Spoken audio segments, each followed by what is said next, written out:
जय श्री कृष्ण।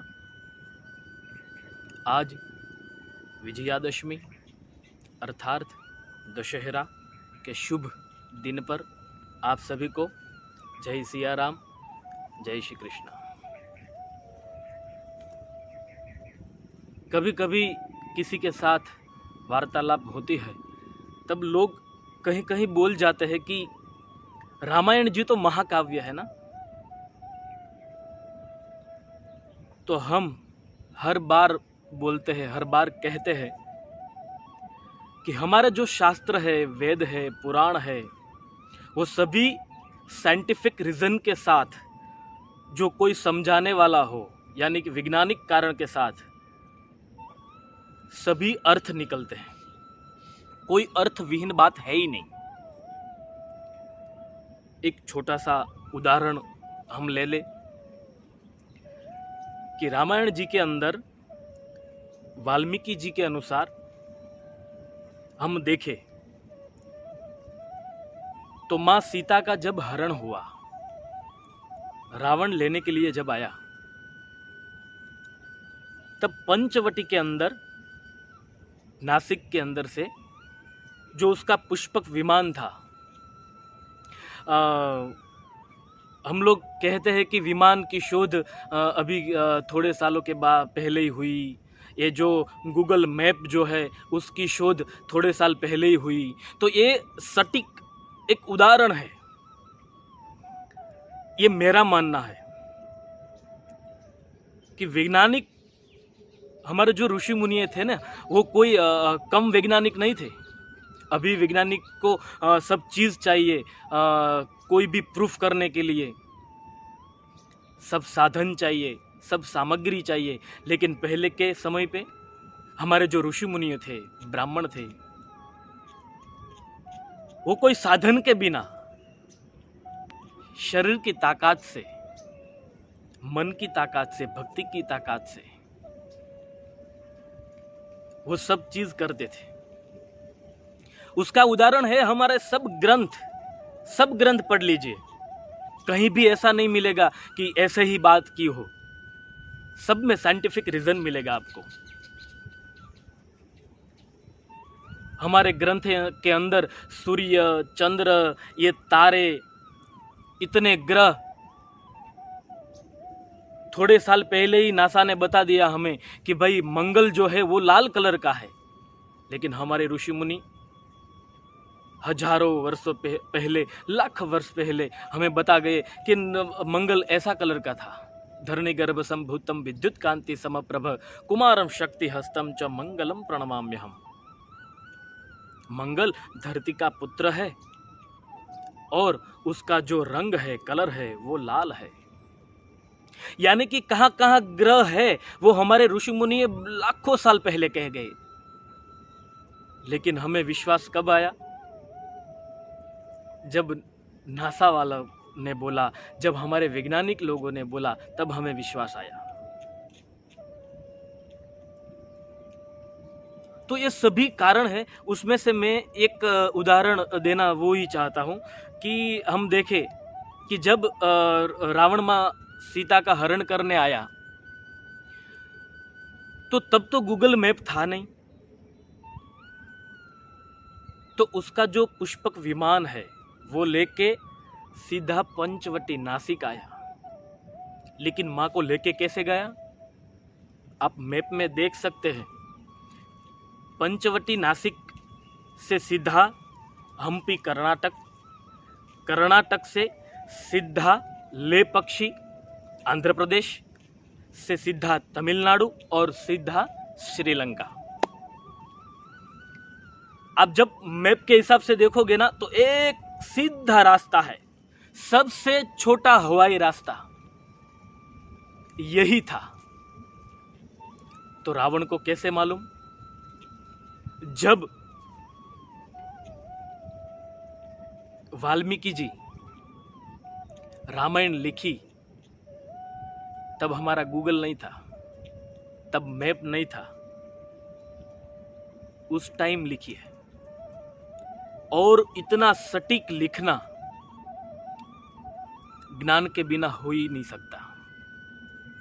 तो सबसे बड़ा उदाहरण है कि आप देख सकते हैं गूगल मैप पे, यूट्यूब पे भी ये वीडियो वगैरह है, आप देख सकते हैं कि कितना छोटा रास्ता था और सीधा श्रीलंका गया। तो हमारे ग्रंथ इतने महान है, एक बार पढ़ना चाहिए।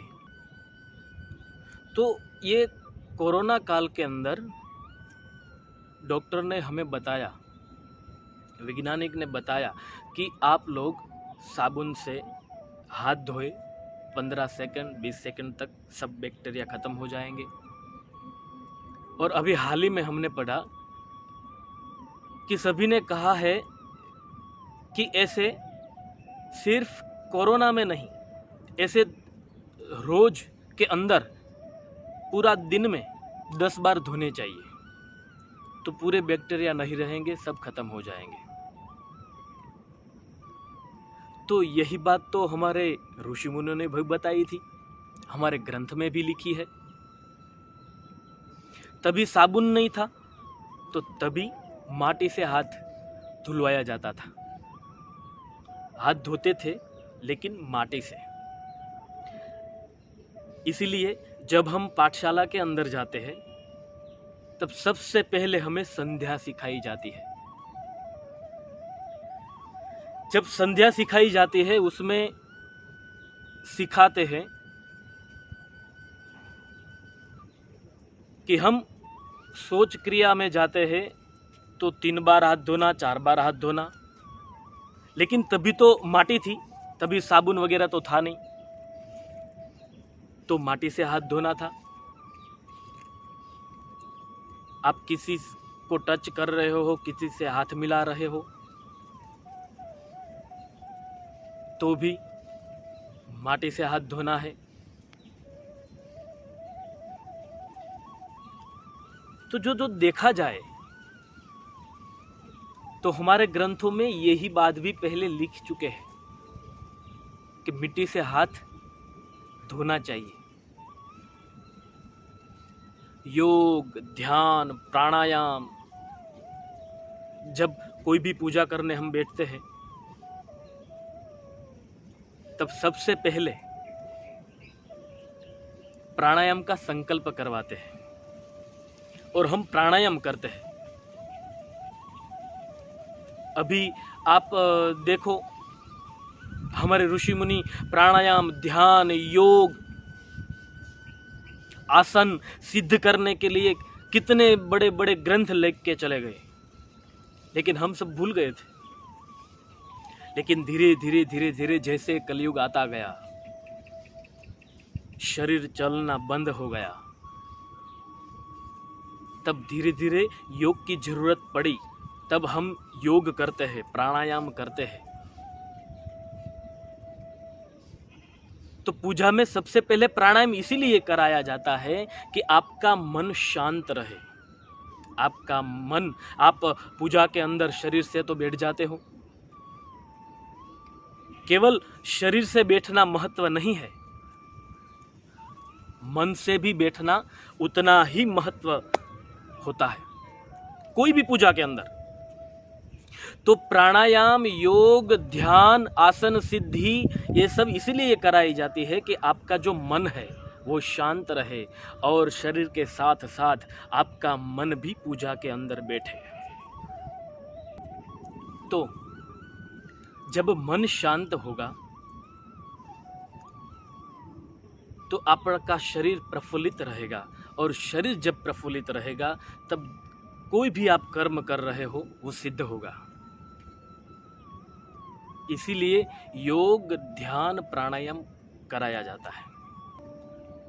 पहले के समय में हमारे ग्रंथ के अंदर आयुर्वेदिक दवा लेने के लिए बोला जाता था कि आयुर्वेदिक ही दवा लेनी चाहिए, घर के अंदर जो दवाइयाँ है वो ही लेनी चाहिए। आप दूध के अंदर हल्दी मिलाओ, ये खाओ वो खाओ, तज, लविंग, इलायची वगैरह का काढ़ा करके पीओ। ये सब जो चीज़ थी वो धीरे धीरे लुप्त हो गई। और वैज्ञानिक लोगों ने क्या बोला कि वो नहीं, ये आप पैकेट वाली दवा खाओ, वो पुरानी बात हो गई, ओल्ड बात हो गई। अब आप ये दवा खाओ। लेकिन जब अब कोरोना आया तब वही लोग बोलने लगे फिर से कि दूध के साथ हल्दी मिक्स करके पियो, पानी के साथ हल्दी मिक्स करके पियो, काढ़ा बना के आप पियो। तो पुरानी चीज है वही वापस तो आ रही है। हम घूमने बहुत जाते हैं, सीधा नहीं जाते। हमारे ग्रंथ, हम भारतीयों के पास इतने बड़े बड़े महान ग्रंथ है, हमें किसी के पास, विदेश के पास जाने की कोई जरूरत है ही नहीं। सब चीज हमारे पास है, लेकिन फिर भी हमें बाहर जाना पड़ता है।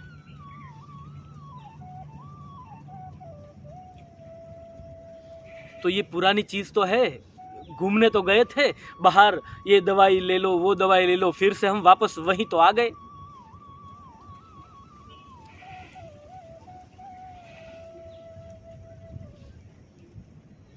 तो फिर से हम आयुर्वेदिक दवा लेने लगे। तो यही तो ग्रंथ चाहता था।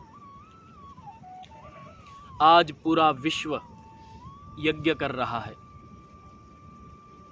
विदेश के अंदर सभी जगह पर यज्ञ हो रहा है।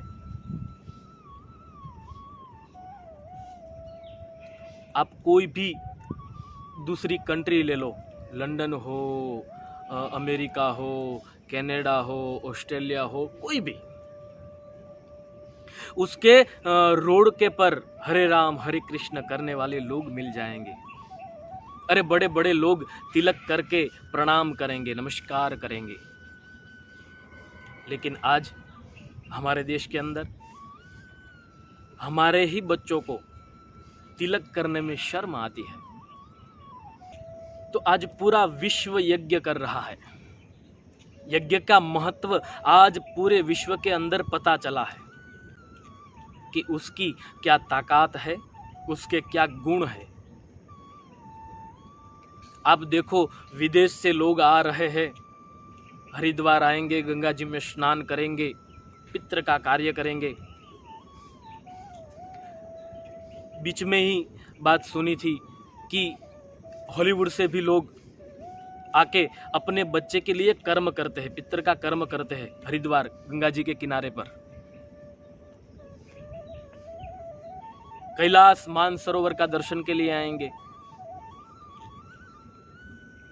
अभी पूरे विश्व के अंदर जो भारत है उसको हम माता कहते हैं। उसका जो महत्व है सभी को मालूम पड़ा है। हमारा देश कितना पवित्र है, हमारी नदियां कितनी पवित्र है, हमारे ग्रंथ कितने पवित्र है। आप देखो, हमारे देश की नहीं बात कर रहा हूँ, मैं बाहर की बात कर रहा हूँ कि बाहर गीता जी को, भागवत जी को, रामायण जी को कितना लोग प्रेम कर रहे हैं। पूरा जीवन इस ग्रंथों के सहारे जी रहे हैं।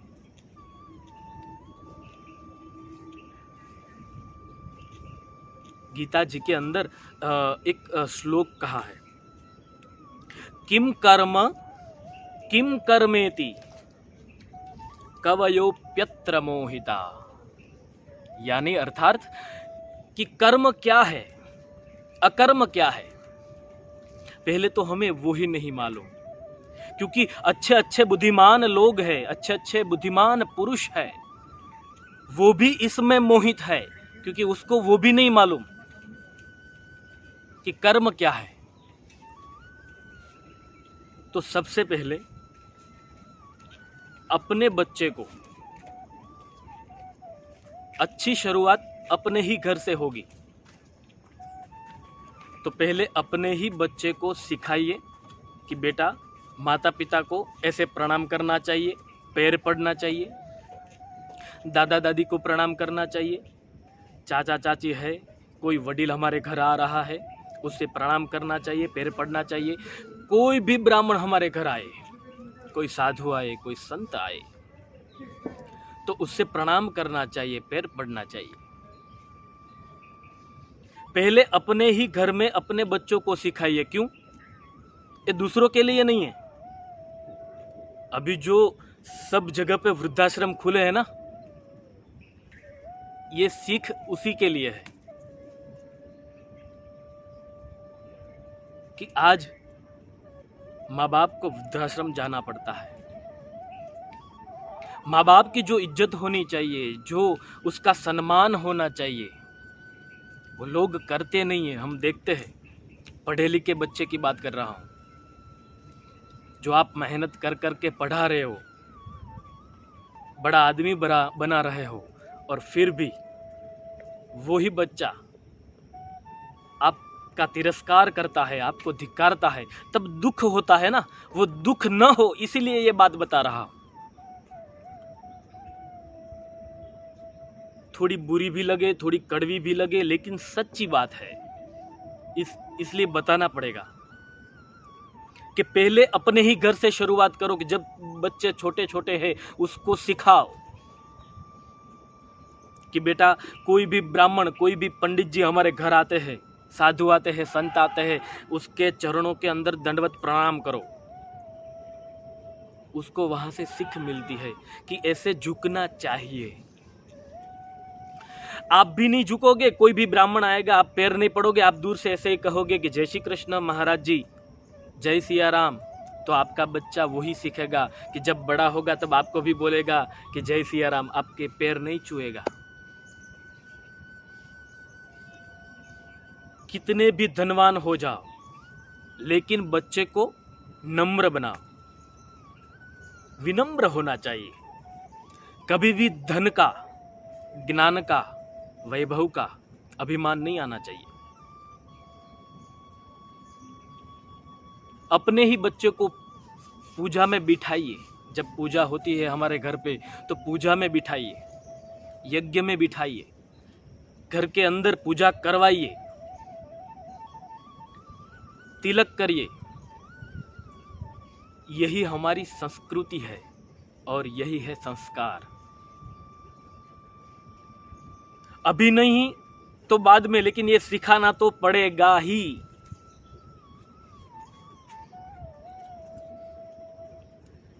और मैं तो चाहता ही नहीं हूं कि कहीं वृद्धाश्रम खुले, वृद्धाश्रम बने। क्यों? कि वृद्धाश्रम के अंदर जब माँ बाप को छोड़ने आप जाते हो, आपके पास कुछ नहीं है, कोई बात नहीं है। जितना है उतने में रहो। आप जितना खाते हो उतना ही अपने माँ बाप को दो, लेकिन उसके साथ प्रेम से बर्ताव करो। उसकी जो इज्जत है, आपको गद्दी पे बिठा के पैर धो के वो रोज पूजा करनी, वैसा नहीं मैं बोलूँगा, लेकिन इतना जरूर कहूँगा कि आप उतना ही करो जितना हो सकता है। उसकी बात सुनो। जैसे जैसे उसकी उम्र बढ़ेगी, आप युवान होंगे, तो जैसे आपके बच्चों को रखते हो वैसे ही माँ बाप के साथ बर्ताव करो, प्रेम से। तो वृद्धाश्रम नहीं रहेंगे, सब घर के अंदर ये चीज होंगी। मैंने अभी कहा ना कि अभी नहीं तो 5 साल बाद, 10 साल बाद, यानी कि 20 साल बाद आपको यही सब सिखाना तो पड़ेगा ही बच्चों को।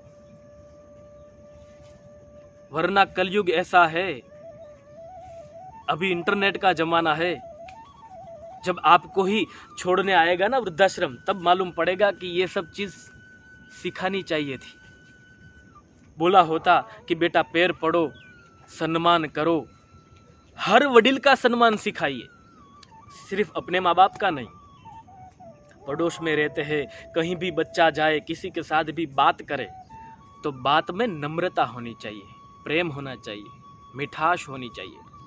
वो सिखाइए कि बेटा किसी के साथ गैर बर्ताव नहीं करते, प्रेम से ही बात करते हैं। तो ये सब सिखाइए। यही हमारी संस्कृति है, और तभी बनते हैं संस्कार। ये सब चीज बच्चों के लिए इसलिए आपको बोल रहा हूँ कि आप अभी से सिखाइए, क्योंकि शास्त्र पढ़ना और समाज को पढ़ना भी हमारा काम है। हम ग्रंथ भी पढ़ते हैं और समाज को भी पढ़ते हैं, और उसका जो निचोड़ होता है वो हम आपसे कहते हैं, जो हमें अच्छा लगता है। कहीं कहीं किस्से हैं जो हमारे साथ बनते हैं, कोई कोई लोग ऐसे ऐसे मिलते हैं, तो उसमें से एक छोटा सा किस्सा है कि बच्चों को अच्छी बात सिखानी चाहिए, सभी का सम्मान करे वो सिखाना चाहिए। क्यों? तो ये एक किस्सा है, आप सुनिएगा। शायद 2015 की बात है, मुंबई के अंदर हमारी कथा थी। तो जब कथा का सत्र जब विराम हुआ और हम व्यासपीठ से नीचे आ रहे थे, स्टेज से नीचे आ रहे थे, तभी हमारे जो मुख्य व्यक्ति थे उसने कहा कि शास्त्री जी, ये भाई को आपको मिलना है, वो उसकी कुंडली दिखाने चाहते हैं, वो मिलना चाहते हैं। तो कब भेजूं? तो मैंने कहा कि भोजन हो जाए, बाद में आप भेज दीजिए।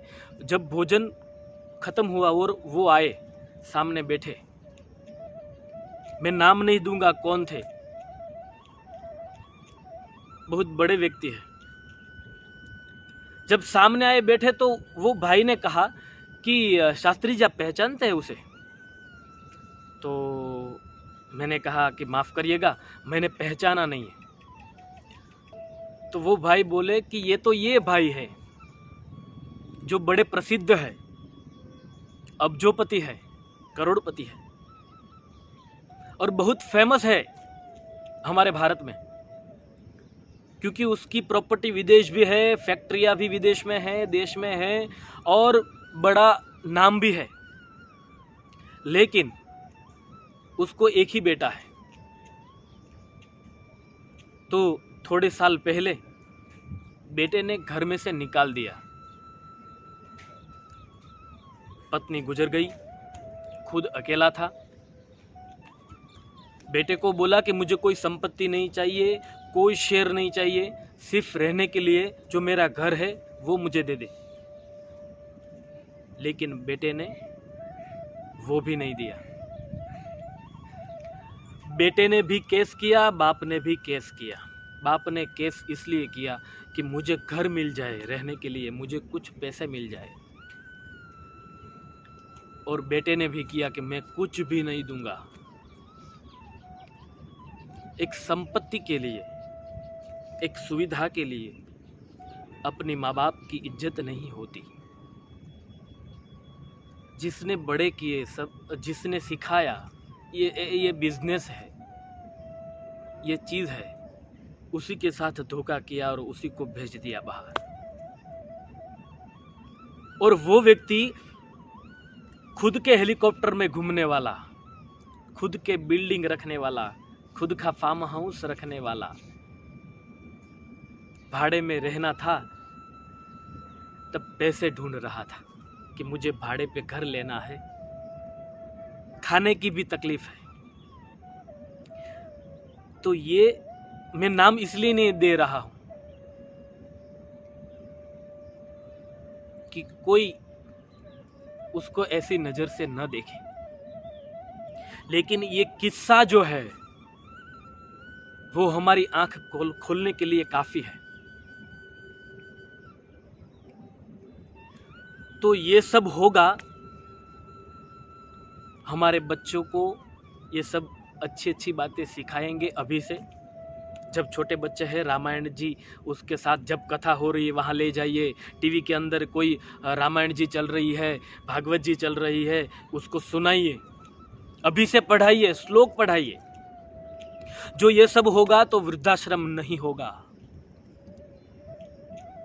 तो हमारा संकल्प वही है कि एक इंसान ही बना रहे और सब साथ में रहे, परिवार के साथ में रहे, सुख और शांति के साथ रहे।